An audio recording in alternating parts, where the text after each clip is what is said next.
আমি চাই না বেহেশত, আমি চাই না জাহান্নাম, আমি চাই না বেহেশত, আমি চাই না জাহান্নাম। আমারি কপালে লিখে দিও দয়াল নবীর নাম। যারা হয় না আমারি কপালে লিখে দিও দয়াল নবীর নাম। যারা নবীর আশিকি প্রেমিক হবে যাবে তারা চলে শুধু মদিনাতে। যারা বলেন যারা নবীর আশিকি প্রেমিক হবে যাবে তারা চলে শুধু মদিনাতে।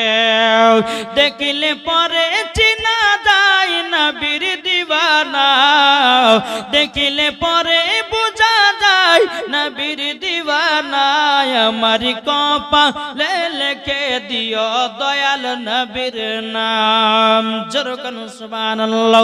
আমি মায়েদেরকে বলতে চাই গো মা জননীরা, নারী যদি হতে হয় হযরত রাবিয়া বসির মতো নারী হন, নারী যদি হতে হয় হযরত আসিয়ার মতো নারী হন, নারী যদি হতে হয় হযরত মা আয়েশা রাদিয়াল্লাহু তাআলা আনহার মতো নারী হন, নারী যদি হতে হয় হযরত মা আমিনা রাদিয়াল্লাহু তাআলা আনহার মতো নারী হন, নারী যদি হতে হয় হযরত মা খাদিজা রাদিয়াল্লাহু তাআলা আনহার মতো নারী হন, নারী যদি হতে হয় ও মা জননীরা ও গো মা খাতুনে জান্নাতের মতো নারী হন, মরার পরে জান্নাতি হয়ে যাবে। জোরে বলুন না সুবহানাল্লাহ। যেই মা ফাতেমা জীবনে বাবা একটা মিথ্যা কথা বলতো না, তার নাম হলো মা ফাতেমা। জোরে বলেন। যেই মা ফাতেমা জীবনে ঝগড়া করতো না, যেই মা ফাতেমা দিলে বাবা চুল পরিমাণে হিংসা ছিল না, তার নাম হলো মা ফাতেমা। জোরে বলুন না সুবহানাল্লাহ।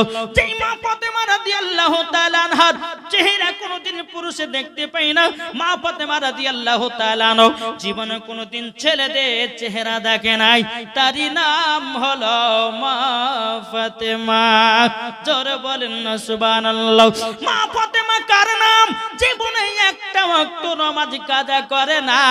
আর আমাদের ঘরের মায়েরাও বাবাজিয়ারা জীবনে সিরিয়াল কাজা করে না। ঠিক না? আর সিরিয়াল দেখতে পেটু জি, এদিকের মায়েরা সিরিয়ালটা দেখেন। আমি ওই সেই ভগবান গলা কথা বলছি। আমি হ্যাঁ বেড়াতেছিলাম ভগবান গলা, তোর ওই বহরমপুর, এদিকের মহিলারা বাবা যে খুব সিরিয়াল দেখে, এদিকের মায়েরা সিরিয়াল কি জিনিস তাইতে বুঝে না। সিরিয়াল দেখবে কোথায় নাকি গো? হ্যাঁ টিভি তো না এদিকে। হ্যাঁ বাবা যে মুসলমান সোনাবানি কেরাও ও মা খালা শুনেছেন মা রাতের বেলায় মা জননীরা, আমার নাম মাওলানা ওবায়দুল ইসলাম জামালি, আপনাদের কাছে এসেছি অতি তাড়াতাড়ি। ও মা খালা, যেই মা ফাতেমা রাদিয়াল্লাহু তাআলা না স্বামীর সংসার কত কষ্ট করে করেছে গো মাও, আপনাদের কাছে একটু তুলে ধরবো গো মাও। ও মা জননী, যদি মা ফাতেমা রাদিয়াল্লাহু তাআলা আনহা যদি জীবনী বলা যায়, মা গো মা চোখ দিয়া ঝরঝর করে পানি বাড়াবে। বেরাদুল আমি মায়েদেরকে বলতে চাই গো মা জননী, সামনে রমজান মাস আসতেছি, বেটাদেরকে রোজা রাখার হুকুম করো। কি গো ঠিক না?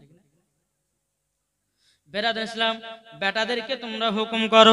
বেরাদুল ইসলাম মুআদ্দাস সামানিকরাও, আমি মায়েদেরকে দেখতে চাই যখন পবিত্র রমজান মাস আসে, রমজান মাস যখন আসে বাবা দি মুসলমান, বেটা যদি 12 বছর হয়, বেটা যদি বলে মা রোজা করবো, রাত্রে বেলা উঠাবো, বলে বেটা তোমাকে রোজা রাখতে, ছোট মানুষ তুমি হয়তো রোজা রাখলে তোমার শরীর গলে যেতে পারে, তোমার শরীর খারাপ হয়ে যেতে পারে।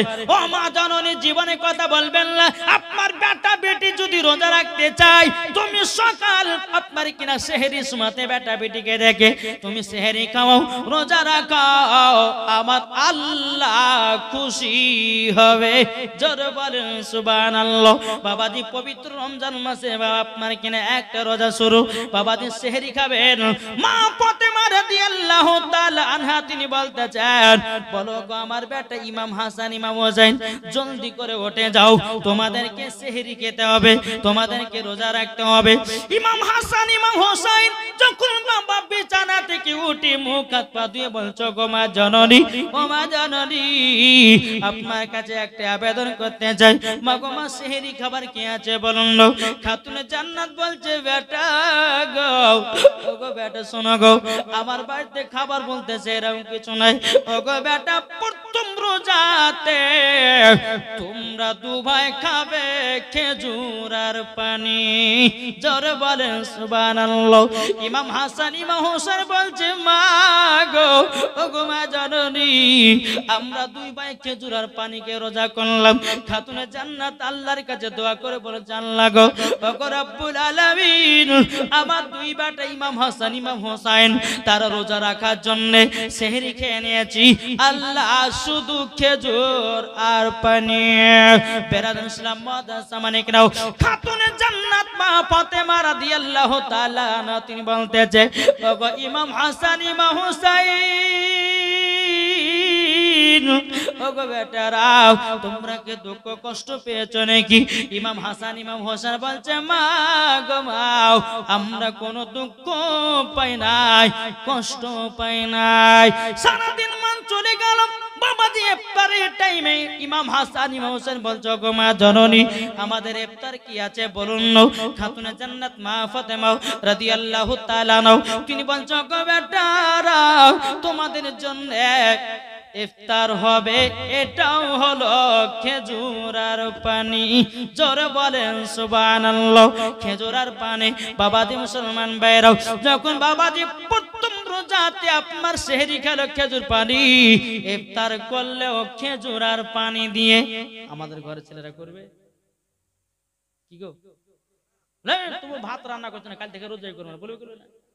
কিন্তু বাবাজি দেখেন দুই সন্তান বাবাজি কেমন ভাবে কষ্ট করে বাবা রোজা রাখতেছি।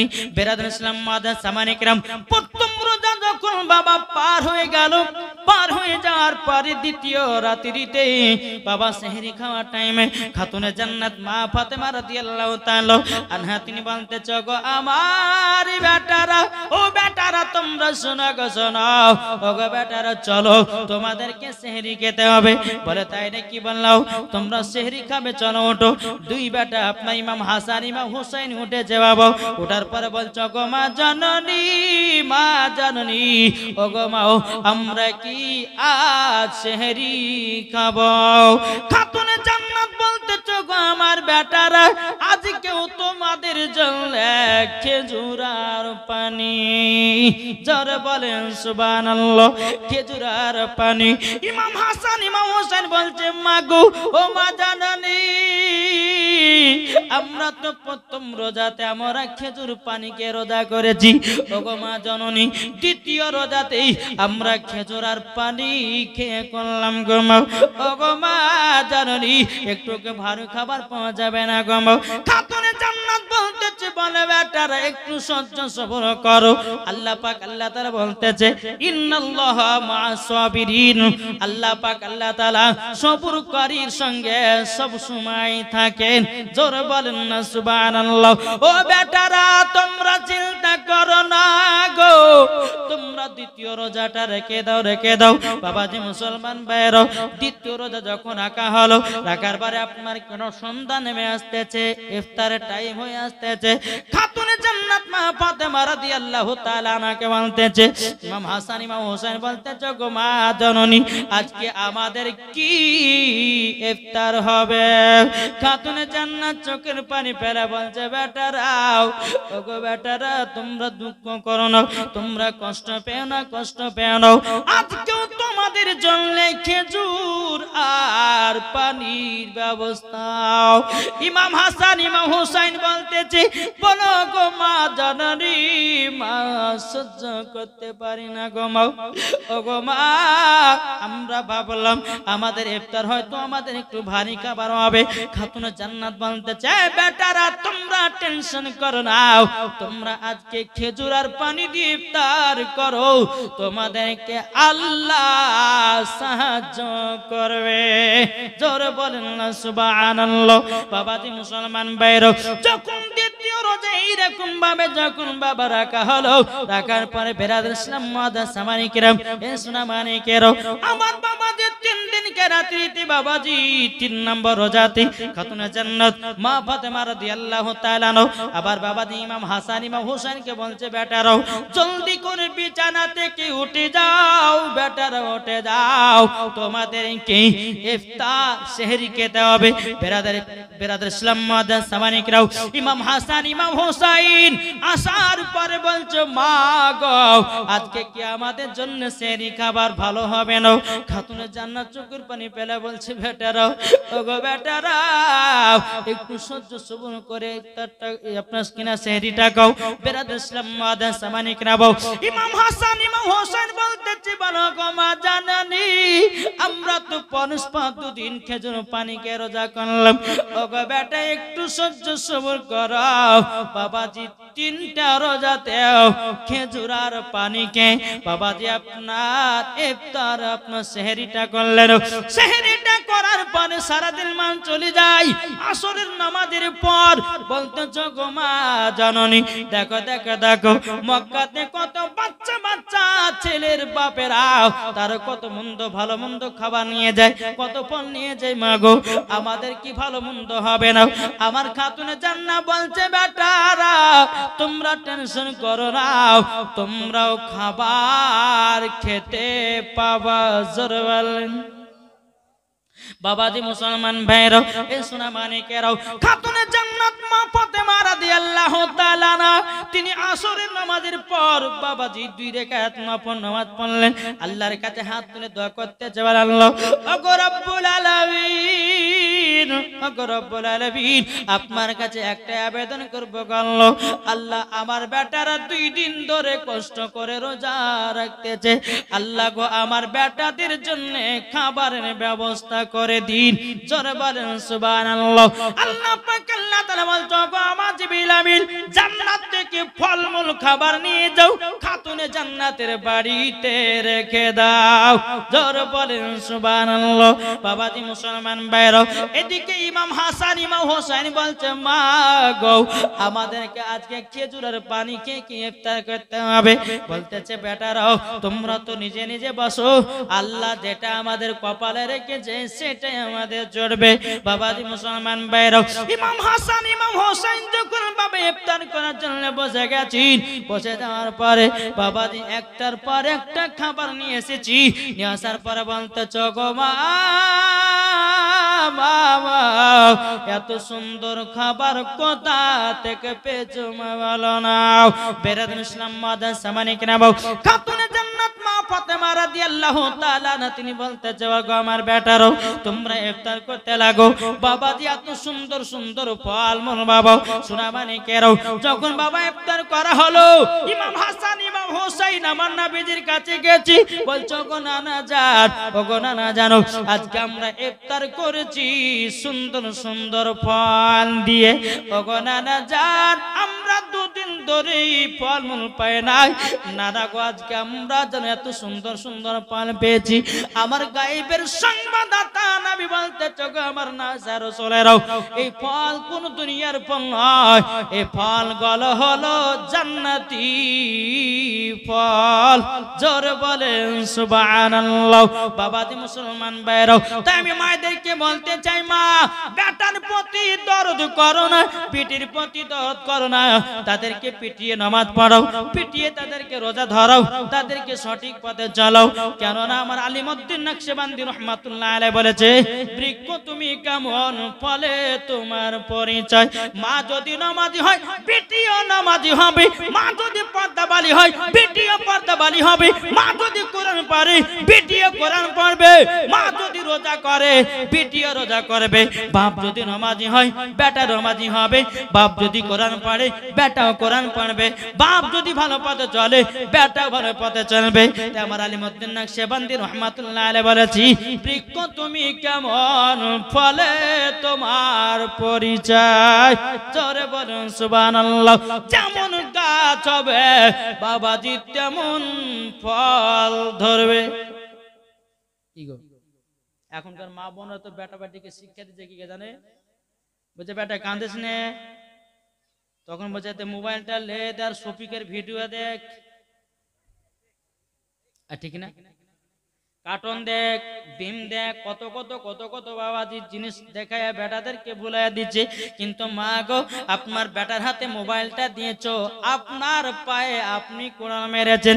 বাচ্চা থেকে হাতে যদি মোবাইল নিয়ে বড় হয়, বড় হওয়ার পরে যদি বিবাহ শাদী করে, ওই সন্তান কখনো বাপ মাকে ভাত দিবে না, মুখে লাথি মারবে। কি গো, ঠিক না? মুখে লাথি মারবে।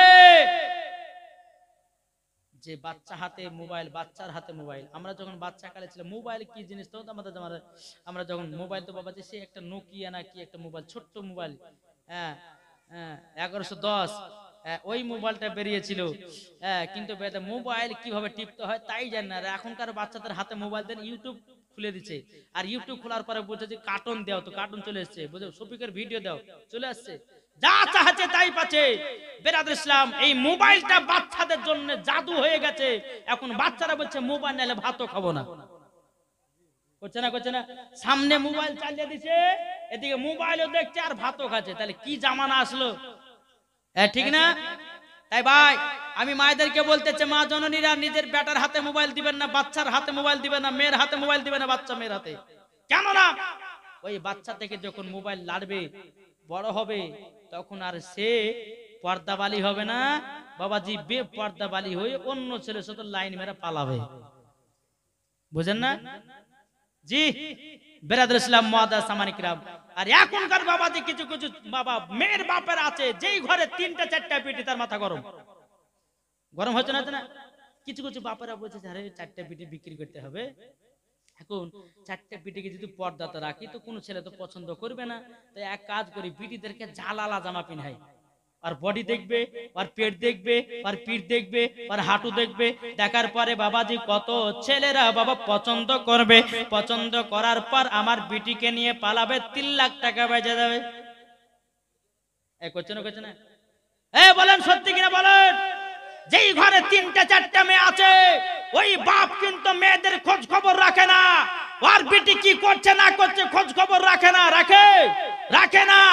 আপনাদেরকে বলতে চাই, যেই বাড়িতে 3টা কন্যা, 1টা কন্যা, 2টা কন্যা, 4টা কন্যা, আমার নবী মুস্তাফা বলতেছে ওই বাড়িতে বরকত আছে।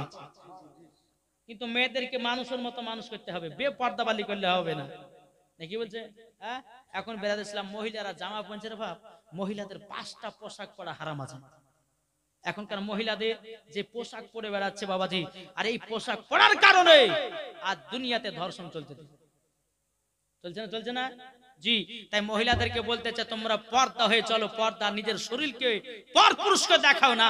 আল্লাহর পবিত্র কোরআন বলতেছে, হুন্না লিবাসুল লাকুম আনতুম লিবাসুলহুন্না। আল্লাহ পাক আল্লাহ তাআলা বলতেছে, স্বামী হলো স্ত্রীর পোশাক, আর স্ত্রী হলো স্বামীর পোশাক। হুন্না লিবাসুল লাকুম আনতুম লিবাসুল্লাহুন্না, স্বামী হলো স্ত্রীর পোশাক, আর স্ত্রী হলো স্বামীর পোশাক। তাহলে বেরাদর ইসলাম মুআদ্দাস সামানিকরাম, যেই মহিলা স্বামী বাদ দিয়ে পর পুরুষকে দেহ দেখা বাড়াবে, মরার পর জান্নাতি না জাহান্নামী? একটু জোরে বলেন ইনশাআল্লাহ। এদিকের মায়েরা ভালো গো, আর বাবাজি বেপর্দা হয়ে চলে না, পর্দাবালি। কি বলছে? বাবাজি কবি বলতেছে, জন্ম আমারি নবী যুগে হলে কেমন হতো, জন্ম আমারি নবী যুগে হলে কেমন হতো, দুনয়নের রাসূল পাক, দুনয়নের রাসূল পাক দেখিলে কেমন হতো, জন্ম আমারি নবী যুগে হলে কেমন হতো, দুনয়নের রাসূল পাক, দুনয়নের রাসূল পাক দেখিলে কেমন হতো, জন্ম আমারি নবী যুগে হলে কেমন হতো। জরকান সুবহানাল্লাহ। আস্ত ভেসে হাজরতে বেলালের মধুর আযান, আস্ত ভেসে হাজরতে বেলালের মধুর আযান, যে আযানে ইয়া তুই প্রেম মুগ্ধ রহমান দয়াল নবীর পেছে নমাজ পড়লে কেমন হতো দয়াল নবীর পেছে নমাজ পড়লে কেমন হতো দুনয়নে রাসূল পাক দুনয়নে রাসূল পাক দেখিলে কেমন হতো জন্ম আমার নবী যোগে হলে কেমন হতো জোরকান সুবহানাল্লাহ দিন কতই আলোচনায় থাকতাম আমি অদম সামনে রাসূল পাক হতো পাশে সাহাবাগণ জোরে বলেন একটু জোরে হবে না দিন কতই আলোচনায় থাকতাম আমি অদম সামনে রাসূল পাক হতো পাশে সাহাবাগণ আবু বকর ওমর উসমান আলী সঙ্গী কেমন হতো আবু বকর ওমর উসমান আলী সঙ্গী কেমন হতো দুনয়নে রাসূল পাক দেখিলে কেমন হতো দুনয়নে রাসূল পাক দেখিলে কেমন হতো জন্ম আমার নবী যোগে হলে কেমন হতো জোরে কান সুবহানাল্লাহ।